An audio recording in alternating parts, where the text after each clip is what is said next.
Yo, wah lu udah bisa tidur tuh. Tuh, ya nggak? Ini gua tidurin lagi nih. Mana nih? Oh, sebelah sini guys. Oh.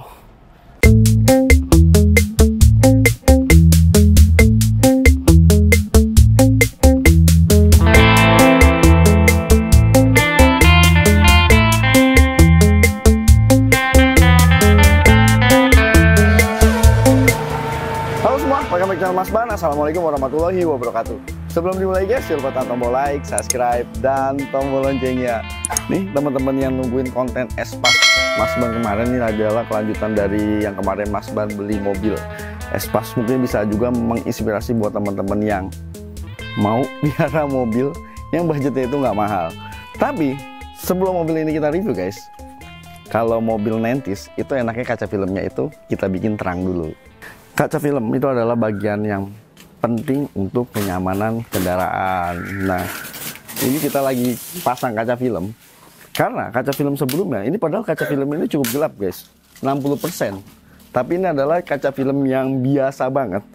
Kaca film 60% ini, itu untuk kaca film yang gelap ini, nah, dari cahaya yang masuk, itu dia tolak panasnya cuman 16% doang. Jadi ini infrared yang masuk cuman di rejectionnya cuman 16%, UV-nya cuman 73% doang, dan tolak panasnya cuman 17,4%. Padahal ini cukup gelap loh ya. Dan kita mau ganti kaca film yang bening, makanya walaupun gelap ini masih panas, jadi AC juga kerjanya itu lebih tinggi. Dan hari ini kita mau pasang kaca film Wincos yang 20%. Bisa teman-teman lihat ini cukup terang ya, karena mobil-mobil 90s itu pakai kaca film terang itu kan bagus. Dan begitu kita ukur guys, wow, luar biasa. Walaupun dia bening tapi performanya itu luar biasa, karena dia tolak UV-nya itu sampai 99,9% dan tolak infrarednya sampai 95,9%. Dan tolak panasnya itu sampai 61% guys. Jadi walaupun kaca filmnya bening, bisa tetap adem dan nyaman. Oke guys, ini kadang kalau mobilnya udah ganteng gini ya, udah kita ke body repair, ada beberapa perbaikan kayak di depan tapi masih kaleng. Terus yang lebih bikin ganteng adalah kaca filmnya. Jadi kalau teman-teman punya mobil 90s, itu kan paling enak kan kalau mobil itu dibikin bening kayak begini, ya nggak? Nih kalau udah bening gini, wis, itu mobil itu auranya memang lebih terlihat. Tapi jangan asal bening guys. Kalau cuman asal bening, tapi kita pakai juga nggak nyaman, tapi panas, itu juga kan nggak enak.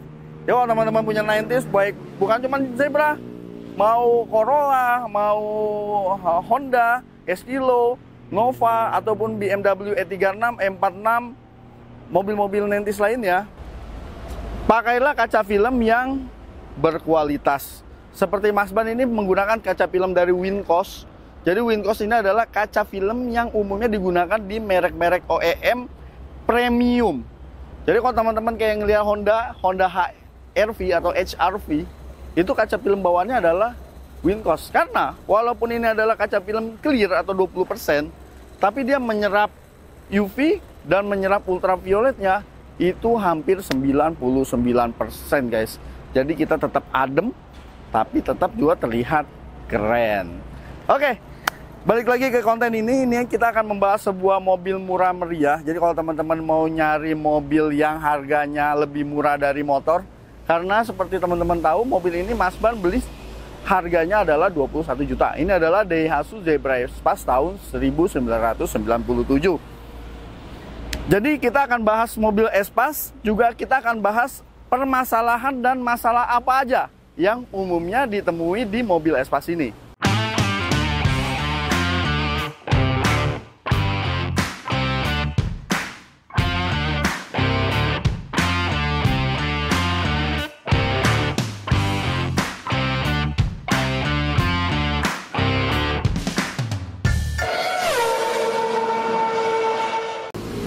Daihatsu Zebra Espas itu keluar di range tahun 95 sampai 2004. Sebelum ini digantikan oleh Daihatsu Grand Max. Kalau Zebra itu kan awalnya kan generasinya itu hijet ya enggak. Terus keluar yang namanya Zebra, terus ada Zebra yang sliding door. Terus yang terakhir di Indonesia keluar yang namanya Zebra Espace.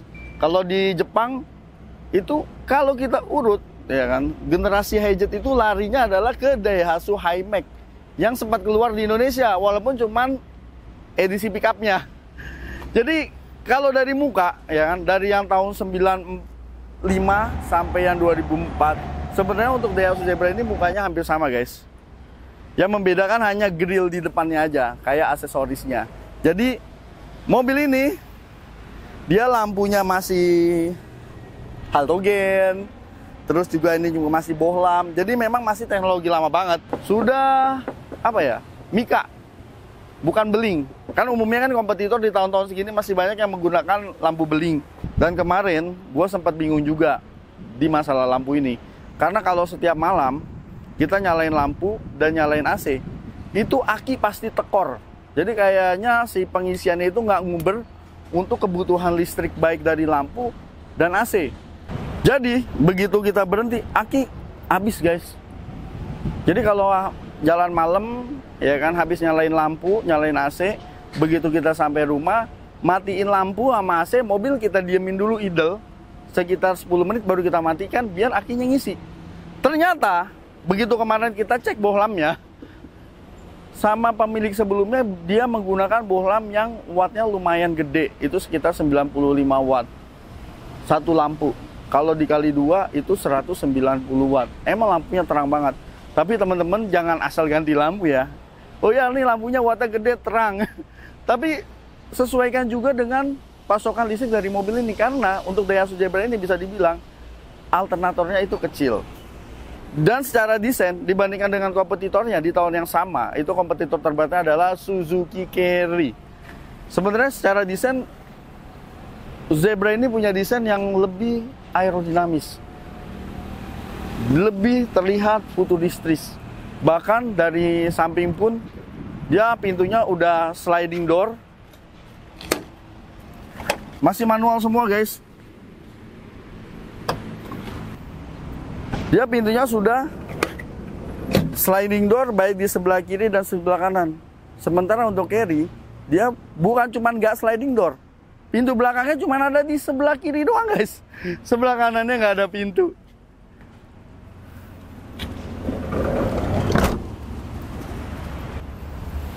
Untuk ban, ukuran velg aslinya untuk Daihatsu Zebra adalah ring 13. Kebetulan ini udah di-upgrade jadi ring 14. Sebenarnya bukannya di-upgrade sama Mas Ban ya. Jadi Mas Ban terima memang velgnya udah seperti ini, ring 14. Dan di sektor velg ini ada keunikannya. Untuk PCD-nya dari Zebra Espace ini 1110. Untuk velg mobil yang beredar di Indonesia umumnya itu PCD-nya 100 dan 114. Jadi ini nanggung 110. Ini yang sama cuma satu, Mazda Vantrend. Jadi kalau kita mau ganti velg memang agak kesulitan guys kalau teman-teman mau cari PCD yang asli, kecuali teman-teman bikinin adapter untuk ke PCD 100 atau 114. Cuman kan kalau adapter ada kelemahannya. Kelemahannya adalah begitu adapternya yang bikinnya kurang bagus atau kurang center, maka kestabilan kita mengemudi juga akan terganggu. Jadi akan lebih getar. Jadi kebetulan kemarin kita dapat velg kayak gini, cuman jelek, daripada kita ganti nyari VCD-nya susah, sekalinya ada juga velgnya kita nggak suka, akhirnya kita cat guys. Velgnya kita cat. Untuk ban ini juga bannya baru kita ganti. Kalau kemarin itu bannya itu ban 2006, memang kembangnya masih tebal tapi goyang semua. Untuk pasaran Zebra Espace itu kalau cari yang paling tua yang kondisinya ya pas-pasan gitu ya, yang paling jelek gila kasarnya, mungkin ada yang jual di 10 jutaan. Karena kalau kita lihat iklan itu ada yang jual di 10 juta, 13 juta, 15 juta. Tapi untuk yang tahun paling muda yang 2004 yang udah injeksi yang 1600 dengan kondisi yang masih oke gitu ya, itu ada yang jual di 50 juta. Oke, sekarang kita lihat mesinnya guys. Biasanya kita buka mesin, buka kap mesin gitu ya kan. Ini kap mesinnya di sini. Nih. Kita buka kap mesinnya. Ini ada pengancingnya ya di sini. Ada pengancingnya.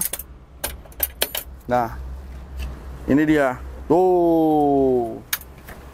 Nih, Zebra Espace itu masuk ke Indonesia itu ada 2 varian mesin. Awalnya 1300 dan 1600. Kebetulan yang punya Mas Ben ini yang 1300 yang mesinnya HCC. Juga kalau yang 1600 itu yang HDC. Sama-sama SOHC, sama-sama menggunakan karburator, yang membedakan adalah cc-nya aja. Yang 1600 itu lebih besar. Yang 1600 itu tenaganya 89 PS. Dan yang 1300 ini tenaganya cuma 75 PS, guys. Padahal mobil-mobil 1300 sekarang juga kan tenaganya lumayan ya. Ini cuma 75 PS doang. Ini mesin ini bisa dibilang sebenarnya sih bandel ya. Walaupun kadang ada orang yang bilang cengeng. Sebenarnya cengeng atau bandelnya itu tergantung perawatan. Kayak misalnya orang selalu bilang mesin ini gampang overheat. Gue memang pernah ngerasain mobil ini overheat 2 kali. Waktu ke Bandung dan kemarin waktu kita ke Bogor, ke Sentul. Jadi kasarnya gini guys, kita harus pahami dulu yang namanya cooling system. Mobil itu akan overheat ketika cooling systemnya pasti ada yang nggak beres. Karena untuk overheat yang pertama kali Mas Ban, itu jadi ada suara kayak air, masak air yang matang. Nah, kayak gitu tuh. Kita cari, itu sumbernya dari selang. Padahal selangnya itu ada klemnya gitu ya, ada pengikatnya. Tapi pengikatnya yang standar kan cuma dijepit pakai tang doang. Masih bocor. Akhirnya kita tambahin pengikat yang pakai baut, kita kencengin. Suara itunya hilang, suara tutnya hilang, ya kan? Dan mobil nggak overheat. Jadi kalau overheat itu pasti ada kebocoran di sistem cooling system. Atau ada kemacetan dari sistem cooling systemnya, itu kayak radiatornya mampet. Itu juga bisa bikin overheat. Atau pompa airnya nggak berfungsi. Atau termostatnya nggak jalan. Karena ini gue pakaiin termostat supaya suhunya juga stabil. Yang kedua, overheat yang kedua, ada bunyi tut juga. Cuman nggak diselang. Jadi kita sempat kebingungan suaranya di mana. Ternyata bunyi tutnya itu adalah dari tutup radiator. Tutup radiatornya udah jelek. Dan juga karena dia bocor, begitu air radiator ini dingin, ya kan, dia tidak ada kevakuman yang akan tarik balik air dari tangki cadangan ke dalam radiator. Kenapa? Karena tutupnya nggak kenceng, bocor. Jadi nggak vakum lagi, air nggak bisa balik lagi ke dalam radiator. Itu juga bikin overheat. 2 kali case kita overheat, jujur aja. Tapi penyebabnya dari situ. Terus kalau mogok adalah posisi dari delco ya. Posisi delco memang agak di bawah. Jadi kalau kecipratan air bisa bikin mogok. Sebenarnya nggak mogok karena palatinanya basah. Ini kan masih pakai platina. Ya sebenarnya gampang. Itu kan ada karetnya. Jadi kalau kena air, nggak ada air yang akan masuk ke dalam distributor atau delco. Jadi kalau delconya basah, platinanya basah, ya pasti mogok. Intinya sih sebenarnya nggak ada guys. Yang penting apa? Rajin-rajin dicek aja. Terus perhatiin timing bell. Kalau timing bellnya putus, nah itu memang agak berantakan. Tapi kalau teman-teman yang udah pakai pistonnya jenong, itu kalau timing bell putus cuma mogok doang. Tapi dia nggak akan ngerusak mesin. Karena nggak akan, piston itu sudah didesain nggak akan menabrak ke dalam katup, nggak akan nabrak lap. Jadi untuk mesin sih simple. Tapi kalau teman-teman mau cari yang nggak lebih repot, cari yang tahunnya 2000 ke atas. Itu kayak yang 2001, 2000 sampai 2004. Itu ada 2 pilihan mesin, 1300 dan 1500 injeksi. Yang 1600 udah nggak keluar lagi guys. Dia diganti dengan yang 1500. Tapi semuanya udah elektrik ini, full injection. Oke, sekarang kita ke bagian belakang. Untuk di bagian belakang, jadi yang generasi awal memang pintunya seperti ini ya. Dia bentuk lampunya juga masih seperti ini. Tapi yang namanya mobil-mobil tahun 90 ya nggak. Saking simpelnya teknologi. Ini kayak ini aja nih, ya kan? Jangankan bicara sensor parkir belakang, atau kamera mundur, atau rear wiper, atau rear defogger, nggak ada guys. Bahkan untuk buka pintunya aja, itu tuasnya nggak ada. Yang generasi awal, dia bukanya harus pakai kunci. Jadi kalau lu mesin nyala, lu harus matiin mesin dulu, terus lu buka. Dan dia udah power backdoor loh guys. Dia belum power backdoor. Simple banget, bener-bener simple. Terus kalau kita lihat ini ada bagasi yang lumayan sebenarnya, lumayan luas. Dan ini juga bisa ditekuk. Nah, jadi kalau mau bawa barang lebih besar, kalau kurang, kalau mobil-mobil sekarang kan mau nekuk itu kan pakai tuas atau tarikan, ini pakai baut kupu-kupu, lihat. Jadi kita harus buka baut kupu-kupunya dulu. Jadi ini kalau hilang nggak kenceng lagi nih. Karena kalau pakai baut biasa kan jadinya repot. Ini juga ada baut kupu-kupu kanan kiri. Jadul banget itu ya. Dulu orang dikasih fitur begini aja udah bahagia. Kalau sekarang mobil sekarang masih bikin kayak begini diketawain orang. Terus ini tekuk deh. Tuh. Barulah dapat bagasi yang lebih luas. Ini jangan lupa guys, masukin lagi. Takutnya hilang. Hilang repot ntar. Ini aja yang sebelah sini nih ringnya udah hilang nih. Ini kan harusnya ada ringnya. Dan di sini nggak ada apa-apa. Nggak ada speaker mobil ini. Nggak ada head unit. Dan harusnya juga ada beberapa varian yang belum ada AC. Tapi ini ada AC. Cuman Mas Ban nggak tahu untuk yang ini AC-nya itu bawaan pabrik atau tambahan ya, ditambahin. Tapi kalau mau ditambahin AC pun sebenarnya dia tempatnya dudukannya udah ada. Untuk ban serep dia posisi di kolong. Ya. Untuk bukanya juga bautnya ini ada di kolong. Nah, cuman agak harus hati-hati teman-teman. Ini kalau bisa digembok nih. Karena suka hilang. Karena dia nuruninnya dari kolong. Kalau yang nurunin dari sini itu memang susah dicolong. Kenapa? Karena kalau mau buka harus buka pintu dulu. Oke. Sekarang kita lihat interiornya yuk. Kayak Alphard. Oke. Kita lihat interiornya. Nah, gue tuh paling seneng kalau mobil lawas itu yang kayak gini nih, masih orian. Joknya masih ori dan masih bagus. Dia masih pabrik ori. Jadi kalau agak kotor-kotor dikit ini sih tinggal di salon aja, tinggal dicuci aja juga dia akan bersih lagi. Memang untuk bagian interior belum sempat kita sentuh ke salon. Kalau yang eksterior kita udah ke body repair untuk kita rapihin dan dipoles. Makanya luarnya jadi kinclong banget. Ini yang bagian dalam belum. Tapi setirnya masih ori, masih kenceng. Nah, ini yang jarang kondisi kayak gini teman-teman. Apalagi yang tahun-tahun tua kayak gini ya, tahun 90-an. Dan nggak ada fitur apa-apa. Bahkan sini ada fitur AC. Kalau mobil sekarang di fitur AC ini ada lampunya nih guys. Ini nggak ada lampunya kalau malam. Jadi kalau malam lu nggak akan ngelihat gitu. Ini AC-nya posisi berapa kecuali lu center gitu. Tapi dashboardnya dia sebenarnya udah mewah. Makanya dulu tagline-nya senyaman sedan gitu. Padahal gue nyetir nggak kayak sedan itu. Head unit ini juga tambahan karena aslinya dia nggak ada tempat buat speakernya. Gue udah cari keliling, dia nggak ada tempat buat speaker. Jadi kalau teman-teman tambahin head unit harus ada box speaker. Dan itu box speakernya ada tapi gue copot karena head unitnya ini udah rusak. Jadi ini akan Mas Ban ganti. Kemungkinan masih pakai single DIN juga. Yang penting dia sudah connect dengan Bluetooth atau USB aja udah cukup. Atau juga bisa pakai SD card gitu. Kan banyak tuh yang single DIN murah-murah. Gak pakai kamera mundur gak usah. Karena gue mau masang dashcam. Yang udah ada kamera mundurnya. Jadi kamera mundurnya gue tinggal lihat dashcam aja. Dan dashcam itu untuk sekarang itu penting banget guys. Gila loh, Espas ada dashcamnya. Keren banget ya kan. Terus ini diganjel-ganjel karena ini sering kendor. Ya, tapi sebenarnya bisa nggak diganjel, cuman belum sempat aja buat ngerjain ya. Jadi di bagian engselnya ini ada bisa ditambahin klip atau sesuatu gitu yang dia nggak kendor lagi gitu.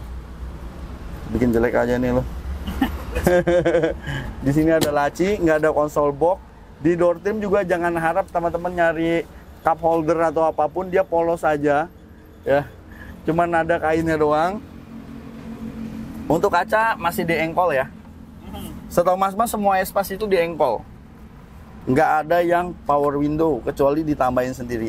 Cuman nambahinnya katanya gampang, pakai regulatornya Avanza katanya sama, jadi bisa jadi power window. Terus ya, ini adalah petunjuk yang nggak bisa disepelein. Jadi kalau teman-teman mungkin mobil-mobil tahun muda tinggal masukin kunci, hidupin, selesai. Ini nggak akan hidup guys, beneran nih, nggak akan hidup. Jadi mau ngidupin gimana? Ada petunjuknya pada saat mesin dingin dan pada saat mesin panas. Karena ini mesin anget lah ya, karena udah dingin juga, walaupun tadi udah jalan. Jadi harus ditarik dulu cuknya sampai penuh, terus digas. Digas-gas dikit gitu tuh, ya kan? Ada petunjuknya, baru hidup dia. Kalau langsung nggak bisa guys. Demikian juga mesin panas, ada caranya. Jangan ditarik cuk, tapi diinjek gas yang penuh. Gasnya diinjek penuh baru di starter, dia baru hidup. Jadi unik gitu. Mungkin teman-teman ada yang tahu bagaimana cara membuat Daihatsu Zebra Espas ini walaupun dalam kondisi dingin tanpa narik cuk, begitu di starter langsung cegreng gitu, kayak Avanza gitu kan, kayak mobil-mobil zaman sekarang. Ada nggak yang bisa? Tapi yang karburator ya, bukan yang electronic full injection, bukan yang untuk yang udah EV. Nah ini ada AC. Ini sebenarnya waktu kita beli AC-nya nggak nyala guys, AC-nya mati. Kita tambahin freon, AC-nya sempat nyala tapi error. Sampai akhirnya kita ganti ini nih. Nah, nih katup ekspansi. Nah begitu udah diganti katup ekspansi, baru dia dinginnya ngejos. Sebelum ini diganti itu dinginnya cuma sejam. Setelah itu dinginnya nggak dingin lagi, hilang. Jadi kayak aliran freonnya kayak mampet di sini. Jadi tekanan freon juga kalau kita cek tekanannya turun. Padahal freonnya nggak habis, nggak hilang. Tapi kalau begitu didiemin dia akan dingin lagi, karena tekanannya akan balik lagi. Jadi kayak ada yang mampet di sini. Dan pas nyalain AC, suara mesin itu emang berisik, berisik banget guys. Ini suara berisik karena dia ada kipas. Jadi posisinya tuh di sebelah sini kalau kita lihat. Nah, buka kap mesinnya tuh kayak gini. Nah itu kompresor AC-nya tuh. Suaranya udah agak kasar. Maklum aja sih mobil tua. Nah itu dia teman-teman, ini dinamo ampere atau alternatornya itu kecil banget. Jadi makanya kemarin sempet kita nyalain AC, nyalain lampu saat malam, akinya tekor, beneran tekor, selalu tekor. Sekarang lampunya udah kita ganti guys, yang LED. Ya walaupun nggak terang-terang banget, tapi kita ganti yang wattnya itu nggak nyampe 30 watt satu lampu. Jadi kanan kiri ya kurang lebih nggak nyampe 60 watt. Tapi suplai listrik aman, ya nggak? Emang lu terang-terang mau nyenterin apa sih? Nyenterin stadion gitu ya nggak? Sekarang juga jalanan sekarang udah terang. Yang penting mobil kita ada lampunya kelihatan dari depan. Oh itu ada mobil. Oke, sekarang kita matiin lagi guys.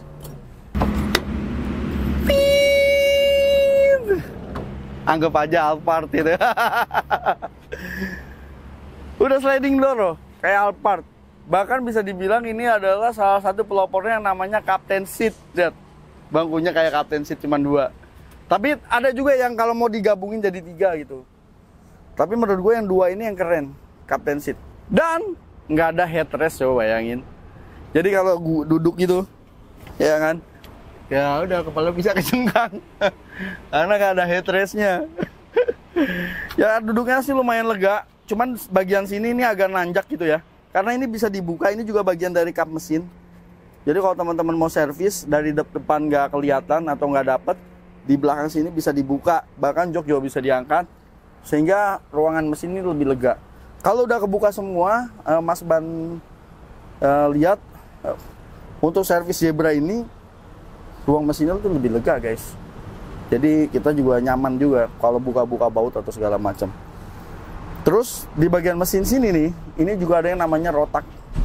Rotak Zebra itu juga sering bermasalah. Kalau bermasalah mati, karena kita juga pernah ya di konten sebelumnya kita ceritain bahwa kita pernah ganti rotak. Jadi duduknya ya udah gini aja guys. Tapi ini bisa disenderin sih untungnya tuh. Bahkan dia bisa disenderin sampai rebah. Nih, kalau nah tuh sampai rebah. Bahkan kalau ini bisa disambung nih. Ya, taruh ya. Nah, tuh bisa nyambung. Jadi kalau ini Mas Ban angkat, ya, angkat, ini jadi sleeper guys. Seriusan tuh. Lihat nih ya. Yo, wah lu udah bisa tidur tuh. Tuh, ya nggak? Ini gua tidurin lagi nih. Mana nih? Oh, sebelah sini guys. Oh, wah bisa tidur guys. Jadi gua nggak usah rubah ini jadi camper van. Ini aja udah bisa buat camping. Ya nggak? Oh, asik banget kan?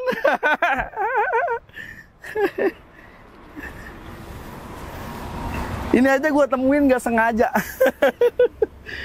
Lagi ngotak-ngatik. Ini bisa direbahin nih. Ternyata kalau direbahin ini bisa rata loh. Jadi bisa jadi kasur, bisa jadi tempat tidur.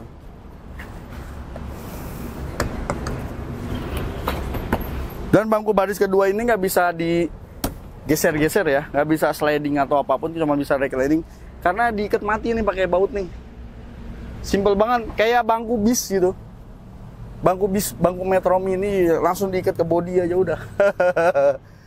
Oke, sekarang kita duduk di bangku baris ketiga nih, teman-teman bisa lihat. Nah, duduk di bangku baris ketiga ini lega. Ini sih bertiga sih masih lega. 1, ya, 2, sampai 3 ini masih lega. Jadi lega, ini buat dewasa lega. Dan ini juga bisa disenderin. Walaupun nggak nyender-nyender banget ya, paling cuma nyender segini doang udah mentok. Dia bisa disenderin dan nggak ada headrest-nya. Tapi bangku di sini lega. Tapi AC-nya nggak nyampe belakang guys.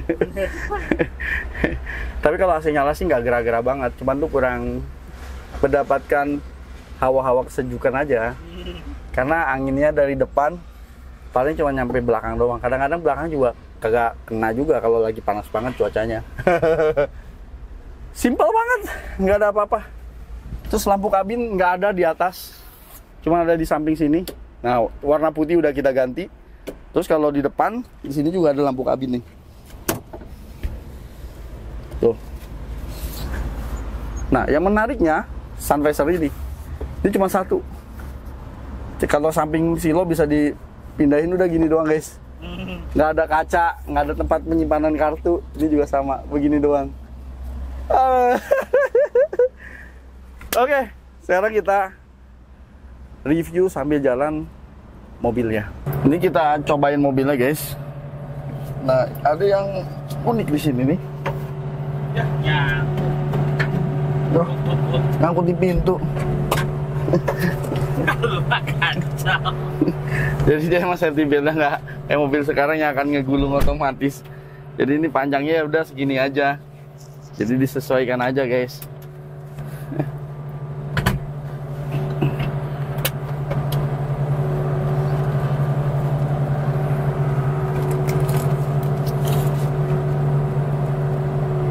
Nah, yang pertama kita rasain adalah ini mobilnya terasa adem banget. Jadi walaupun kaca film yang Mas Ban pakai ini sekarang lebih terang, ya kan? Kalau kemarin kan itu yang 60% warnanya hitam, ini 20% guys, atau yang clear orang bisa bilang. Jauh lebih adem. Karena ini memang performa dari dia menolak ultraviolet dan menolak infrared dan tahan panasnya itu bisa sampai 99%. Jadi ultraviolet yang masuk ke dalam sini atau infrared yang masuk ke dalam mobil itu cuma beberapa persen aja guys, sedikit banget. Jadi kinerja AC juga lebih enteng, AC juga lebih terasa dingin. Makanya kalau teman-teman mau ganti kaca film yang bening, mending pakai Wincos yang clear aja. Karena di samping tampilannya lebih oke, tapi di dalam tetap ada. Ini kembali lagi ke mobil. Ya namanya mobil tahun 90-an ya. Kita nggak bisa expect lebih, kita nggak bisa bandingin sama mobil-mobil tahun 2000. Karena dari build and quality-nya juga beda. Kayak gini nih, ini banyak suara-suara itu bukannya suara apa-apa ya, itu adalah suara bangku. Jadi engsel-engsel bangku itu mulai kendor, jadi ada bunyi kletek-kletek, ya wajar aja. Dan setelah pakai mobil ini, gue baru bisa ngerasain guys, kalau naik Avanza itu ternyata nyaman ya. Avanza itu nyaman banget loh kalau lu biasa naik mobil ini. Tapi dibandingkan kita naik motor, ya mobil ini tetap lebih baik. Bagaimanapun mobil ini dibawa lari 100 gitu.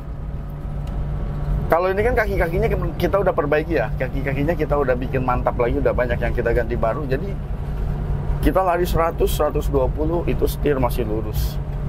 Bisa Mas Ban bilang stabil banget, walaupun kita nggak recommended untuk lari lebih dari itu. Karena ini kan mobil nggak ada bonetnya. Takutnya secara aerodinamis mobil ini melayang atau gimana ya kan, itu kan juga berbahaya. Terus untuk konsumsi bahan bakar guys, ini konsumsi bahan bakarnya sebenarnya lumayan irit untuk 1300 ini. Kalau kita bawa nggak geber-geber, yang kita udah pernah tes Jakarta Bandung itu cuma 100.000 sekali jalan.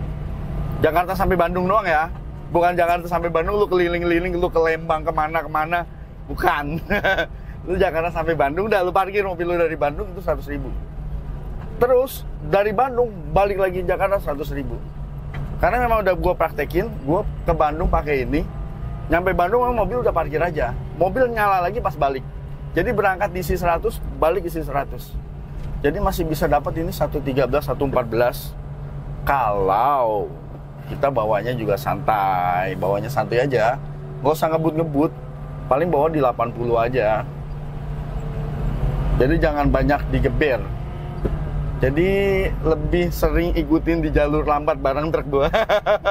Karena kalau di kanan ngikutin mobil-mobil yang zaman-zaman now, aduh, kasihan guys mobilnya. Jadi kalau teman-teman mau cari mobil tua ya, yang teman-teman mau upgrade, tadinya pakai motor, jangan pernah takut sama mobil tua. Yang namanya mobil itu didesain itu bukan untuk rusak, yang namanya mobil itu didesain itu untuk bisa dipakai. Tapi balik lagi, yang namanya mobil itu pasti ada kekurangannya. Nah, yang perlu kita cari adalah kekurangannya.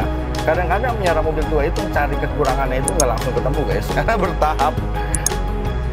Oke, terima kasih telah menonton. Sampai jumpa di video berikutnya. Jangan lupa tekan tombol like, subscribe, dan tombol loncengnya. Jangan lupa juga follow media sosial Mas Ban. Wassalamualaikum warahmatullahi wabarakatuh.